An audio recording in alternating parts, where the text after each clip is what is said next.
കർത്താവായ യേശുക്രിസ്തുവിന് നന്ദി പറഞ്ഞുകൊണ്ട് ഫെയ്ത്ത് വോയിസിലേക്ക് എല്ലാവരെയും ഞങ്ങൾ സ്വാഗതം ചെയ്യുന്നു.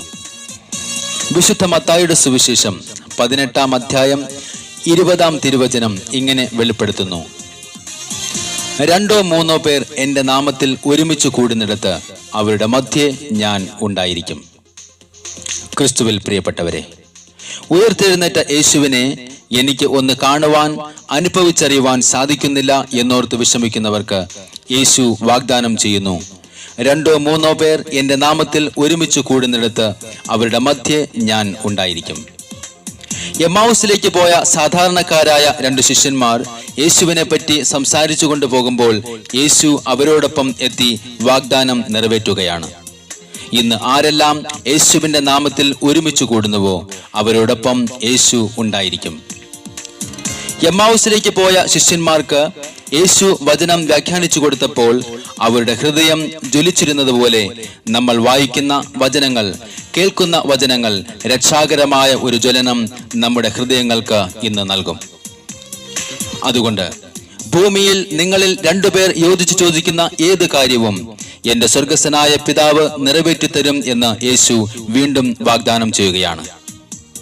ഉയർത്തെഴുന്നേറ്റ യേശുവിനെ പ്രാർത്ഥനയിലൂടെയും തിരുവചനത്തിലൂടെയും അവിടുത്തെ നാമത്തിൽ ഒന്നിച്ചു കൂടുന്നതിലൂടെയും നമുക്ക് കണ്ടെത്താം. അതുവഴി യേശുവിന്റെ അനുഗ്രഹങ്ങൾ നമുക്ക് ലഭിക്കും. നമുക്കൊരു രക്ഷകനുണ്ട്, പാപിയെ പരിശുദ്ധനാക്കുന്ന രക്ഷകൻ, മരിച്ചു മരവിച്ച മനസ്സുകളെ ഉയർപ്പിക്കുന്ന രക്ഷകൻ, ദരിദ്രനെ സമ്പന്നനാക്കുന്ന രക്ഷകൻ കർത്താവായ യേശുക്രിസ്തു.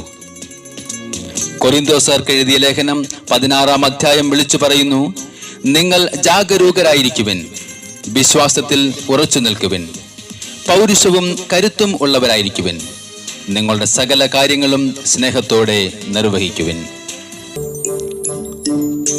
നമ്മുടെ ജീവിതം ദൈവത്തിന്റെ ദാനമാണ്. നിത്യജീവനിലേക്ക് പ്രവേശിക്കുവാനുള്ള വലിയ ഒരു ഭാഗ്യമാണ് നമുക്ക് ലഭിച്ചിരിക്കുന്നത്.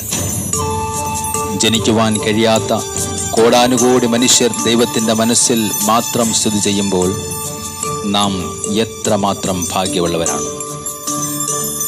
നമ്മുടെ ഇന്നത്തെ കഷ്ടതകൾ ഓർത്ത് വ്യസനിക്കാതെ ജീവിക്കുവാൻ തന്ന ദൈവത്തിന്റെ വിളി കേട്ട് മരണത്തെ ജയിച്ച കർത്താവിനോടൊപ്പം എനിക്കും ഒരു ഉയർത്തെഴുന്നേൽപ്പ് നൽകണമേ കർത്താവേ എന്ന് പ്രാർത്ഥിക്കാം.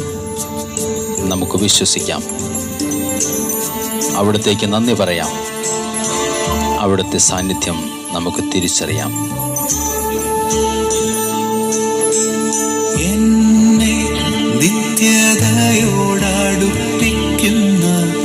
എല്ലാ അനുഭവങ്ങൾക്കും യേശുവേ നന്ദി. എന്നെ നല്ല ശിഷ്യനാക്കിയിടുന്ന എല്ലാ കുരിശുകൾക്കും നാഥാനന്ദി. എല്ലാ തോൽവികൾക്കും നാഥാനന്ദി. നിന്റെ മുഖം കാണുവാൻ അത് നിമിത്തമായി എല്ലാ കണ്ണുനീരിനും നാഥാനന്ദി. നിന്റെ സാന്നിധ്യമറിയാൻ ഇടയായി താഴ്വരയിൽ മുള്ളുകളിൽ പനിനീർപ്പൂ ശോധനയിൽ ചൂളയതിൽ പൊന്നുപോലെ ഉയർച്ചയിലും താഴ്ചയിലും സാന്നിധ്യം മാത്രം മതി. ജീവനിലും നാഥ സാന്നിധ്യം മതി. യേശുവേ സാന്നിധ്യം മതി. എന്നെ നിത്യതയോടടുപ്പിക്കുന്ന എല്ലാ അനുഭവങ്ങൾക്കും യേശുവേ നന്ദി. എന്നെ നല്ല ശിഷ്യനാക്കിയിടുന്ന എല്ലാ കുരിശുകൾക്കും നാഥാനന്ദി. ഓ കർത്താവേ, എല്ലാ തോൽവികൾ നാഥ നന്ദി കർത്താവേ.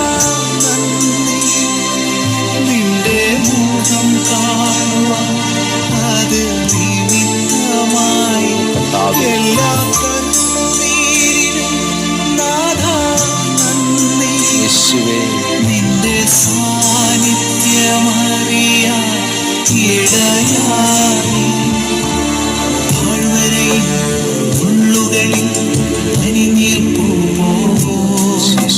ശോധനയിൽ ചൂളയതിൽ പൊന്നുപോലെ കർത്താവേ ഉയർച്ചയിലും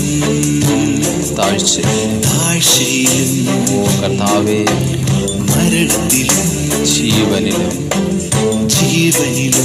സാന്നിധ്യം മാത്രം മതി കർത്താവേ. സാന്നിധ്യം നാഥാ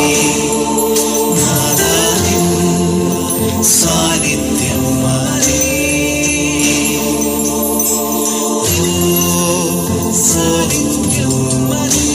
കർത്താവേ നിന്റെ സാന്നിധ്യം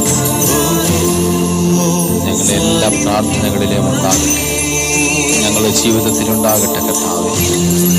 ഞങ്ങളുടെ കുടുംബങ്ങളിൽ ഉണ്ടാകണമേ കർത്താവേ, ഞങ്ങളുടെ ആവശ്യങ്ങളിൽ ഉണ്ടാകണമേ കർത്താവേ. അങ്ങയുടെ അനുഗ്രഹം ഞങ്ങളിൽ കടന്നു വരട്ടെ നാഥ. സാന്നിധ്യം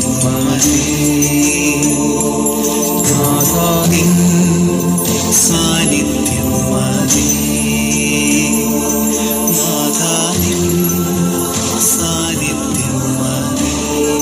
ഇന്നേ ദിവസം ഇത് കേട്ടുകൊണ്ടിരിക്കുന്ന സകലരുടെയും പ്രാർത്ഥനകൾ കർത്താവായ യേശുക്രിസ്തു കേൾക്കുകയും നിങ്ങളുടെ ജീവിതത്തിൽ ഏറ്റവും ആവശ്യമായിരിക്കുന്ന സാഹചര്യത്തെ അനുഗ്രഹിക്കുകയും ചെയ്യട്ടെ എന്ന് കർത്താവായ യേശുക്രിസ്തുവിന്റെ നാമത്തിൽ ഞങ്ങൾ പ്രാർത്ഥിക്കുന്നു.